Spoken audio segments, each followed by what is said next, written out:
कि जीव कैसे सुख में भगवान को भूलता है और दुख में कैसे याद करता है। आशीद गिरवरो राजन त्रिकोट इति विश्रुतः क्षीरोदेनावृतः श्रीमान्यो जनायुतमुश्रितः।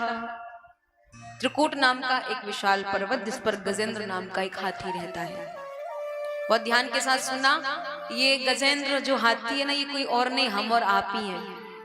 क्यों? क्योंकि अभिमान तो हमको आपको भी बहुत होता है, इसलिए थोड़ा ध्यान से सुने। आशीद गिरवरो राजन त्रिकूट इति विश्रुतः। एक त्रिकूट नाम का विशाल पर्वत जिस पर गजेंद्र नाम का एक हाथी रहता है। उस हाथी का बहुत बड़ा परिवार है। कैसा परिवार है? 50 पत्नी है, 100 बच्चे हैं और एक अकेला खुद है। कितने हो गए? 151। महाराज कहीं भी जाए तो छोटे मोटे जीव जंतु अपने आप रास्ता छोड़ दें कि गजराज आ रहा है। लोग भयभीत हो जाते हैं, डर जाते हैं। आजकल भी ऐसा होता है ना, जब वो मंत्री लोगों के काफिले निकलते हैं ना, तो छोटे मोटे जीव जंतुओं को, छोटे मोटे लोगों को, जितने भी छोटे मोटे आम आदमी चलते, सबको साइड कर दिया जाता है, बोले मंत्री जी आ रहे हैं। उसी प्रकार से उसके साथ भी था। एक दिन उसने सोचा कि मैं भ्रमण करने के लिए जाऊं। भ्रमण करने के लिए गया। एक जलाशय को देखकर के मन में विचार आता है, क्यों ना मैं इस जलाशय में स्नान कर। स्नान करने के लिए जैसे ही जलाशय की ओर बढ़ता है, फिर कहता है मैं तो बाद में कर लूंगा, पहले बच्चों को करा देता हूं। तो सूंड में जल भर के लाए, बच्चों के ऊपर डाले, फिर जल भर के लाए, फिर बच्चों के ऊपर डाले, खूब बच्चों को नहला रहा है। बच्चे नहा लिए। अब कहता है मैं स्वयं खुद भी नहा लूं। फिर बोला मेरी पत्नी तो नहाई नहीं, लाओ इनको भी नहला देता हूं। सूंड में पानी भर के लाए, फिर पत्नियों को नहलाए। 50 पत्नियां नहा ली, 100 बच्चे नहा लिए। महाराज सब कुछ हो चुका है। अब कहता है मैं स्वयं भी नहा लेता हूं। तत्काल जलाशय में गया, पूरे शरीर को गीला करता है। फिर बाहर निकल करके आता है, बालू रेत में जाता है, लोट पोट हो जाता है। फिर जल में गया, फिर बालू रेत में आया, फिर जल में गया, फिर बालू रेत में आया। उसने सुंदर स्वच्छ शुद्ध जल को अपवित्र अशुद्ध गंदा गदला कर दिया। उस सरोवर में एक ग्राह बैठा है। ग्राह देख रहा है शायद ये चला जाएगा, पर गजने जाने का नाम नहीं लिया। ग्राह माने जानते? मगरमच्छ। और जब देखा कि वो जा ही नहीं रहा है, उसने सुंदर स्वच्छ शुद्ध जल को अशुद्ध अपवित्र गदला गंदा कर दिया है, ग्राह से नहीं देखा गया। ग्राह ने क्या किया? तत्काल गजराज का पैर आकर के पकड़ लिया। इसको लग रहा है कि कोई साधारण जल का जीव मेरे चरण स्पर्श करने के लिए आया है, और ये चरण स्पर्श करेगा, उसके बाद चला जाएगा। और ग्राह जाने वालों में से था कहां महाराज। हाथी का और पैर खींचने लगा। ये अपने आप को बाहर खींच रहा है और वो उसको जल में खींच रहा है। बच्चों को कहा मुझे कोई जल का जीव जल में खींच रहा है, बाहर निकालो। बच्चे खींचते हैं। पत्नी से कहा, पत्नियों ने भी महाराज तत्काल सूंड से सूंड लगाई, गजराज को बाहर खींच रही है। पर कहते हैं जल का जीव जल में बलवान होता है और थल का जीव थल में बलवान होता है। अभी बलवान कौन है? ग्राह, मगरमच्छ। और याद रखिएगा, आप कितने भी बलवान हो, आप कितने भी सामर्थ्यवान हो, आप कितने भी अपने आप में बलशाली हो, पर जब समय बिगड़ता है ना, सब कुछ रखा की रखा रह जाता है। कहते हैं मनुष्य बड़ा ना होत है, समय बड़ा बलिवान। भीलन लूटी गोपिका, वही अर्जुन वही बाण। समय बड़ा बलिवान होता है। समय का कोई भी भरोसा नहीं है। कब आपके साथ क्या हो जाए कुछ भी पता नहीं है महाराज। गजराज पत्नी बच्चे सबको कह रहा है मुझे बाहर खींचो, चाह करके भी पत्नी बच्चे नहीं बाहर निकाल पा रहे हैं। बच्चे कहते पिताजी अब हमसे नहीं रहा जा रहा है, हम थक गए, हमें भूख लगी, हम जा रहे हैं। जैसे ही बच्चे जाने लगे, गजराज ने देखा कि मेरे बच्चे मुझे छोड़ करके जा रहे हैं। गजराज के नेत्रों में अश्रु आ जाते हैं। क्यों? हमारे आपके साथ भी ऐसा ही होता है। जब जीवन में थोड़ा सा दुख आता है ना, तो सबसे पहले हमारे बच्चे ही हमें छोड़ करके चले जाते हैं। कितना करेंगे, 10 दिन 15 दिन महीने भर, इससे ज्यादा नहीं होता है। फिर हमको और आपको भी ऐसे रोना आता है। जिन बच्चों के लिए हमने इतना सब कुछ किया, जन्म दिया, पढ़ाया लिखाया, पालन पोषण किया, विवाह किया, सब कुछ करने के बाद भी जब हमें उनकी जरूरत पड़ी तो हमें सबसे पहले छोड़ करके चले गए। इसी को संसार कहते हैं। सुर नर मुनि सबकी यह रीति, स्वार्थ लाग करें सब प्रीति। पत्नियां खींच रही हैं, गजराज पर बाहर नहीं निकल पा रहा है, जल में डूबता जा रहा है। कई दिन हो गए, बच्चे लौट करके नहीं आए। पत्नियां कहती हैं न जाने इतने दिन हो गए कहाँ गए हैं, क्या खाया होगा, क्या कर रहे होंगे, चल करके देखते हैं। एक जाने को ही एक के साथ दूसरी, दूसरी के साथ तीसरी, पूरी 50 की 50 चली गई। अब तो गजराज पूरा टूट गया। ध्यान रखिएगा, परिवार का बल सबसे बड़ा बल होता है।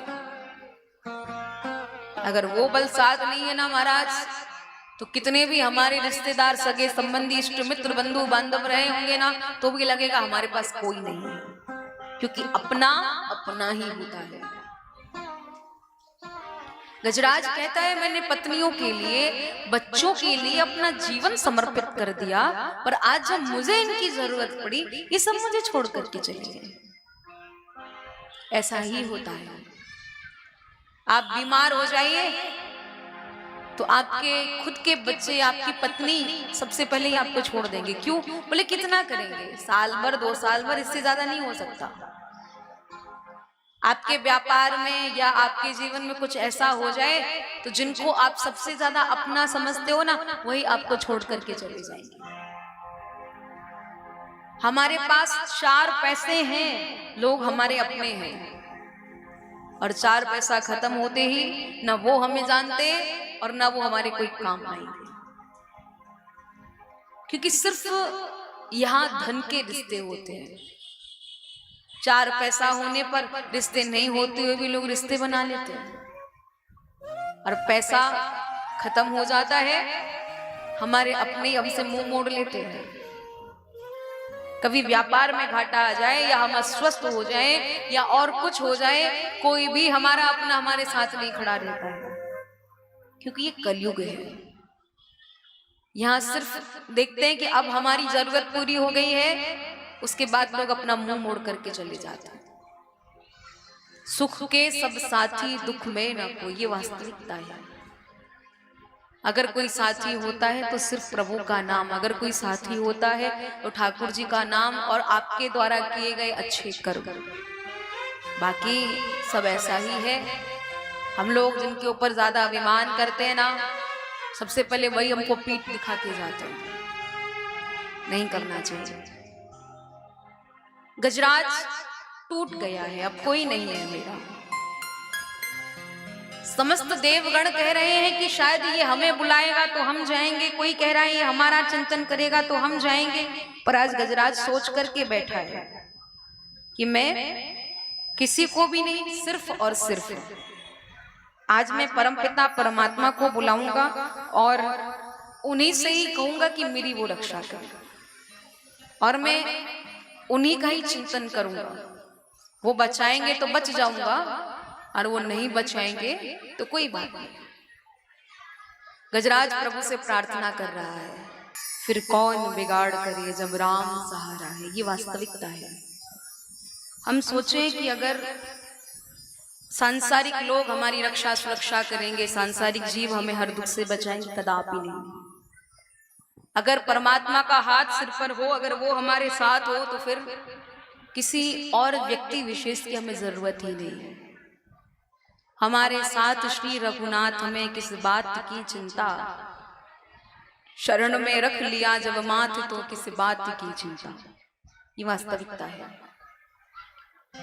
गजराज प्रभु से प्रार्थना कर रहे हैं और जैसे ही प्रभु ने सुना, प्रभु तत्काल गरुड़ को कहते हैं, चलो गरुड़, गजराज को बचाना है।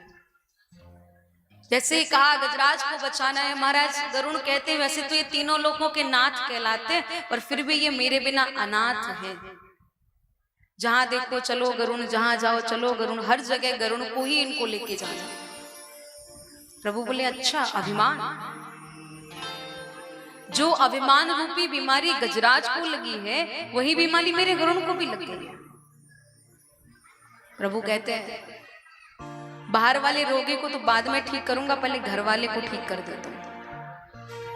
क्यों? बोले, अगर घर में बीमारी ज्यादा बढ़ गई तो बहुत सारे रोगी हो जाएंगे। प्रभु ने कहा, आओ चलो। कहने लगा, बैठो। प्रभु बोले, आज हम नहीं बैठेंगे, आज हमारी ये जो कनिष्ठ का उंगली है ना, ये तुम्हारे ऊपर बैठेगी। बोले, आपको व्यंग करने की पड़ी है, उसके प्राण संकट में है। प्रभु ने कहा, उसे मैं देख लूंगा, बस तुम जल्दी से मेरी उंगली को उड़ाओ। बोले, देख लो प्रभु, आप व्यंग कर रहे हो। प्रभु बोले, हाँ मैं सब देख लूंगा, तुम उड़ो।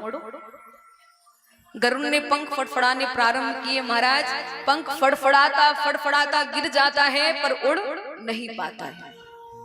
क्यों?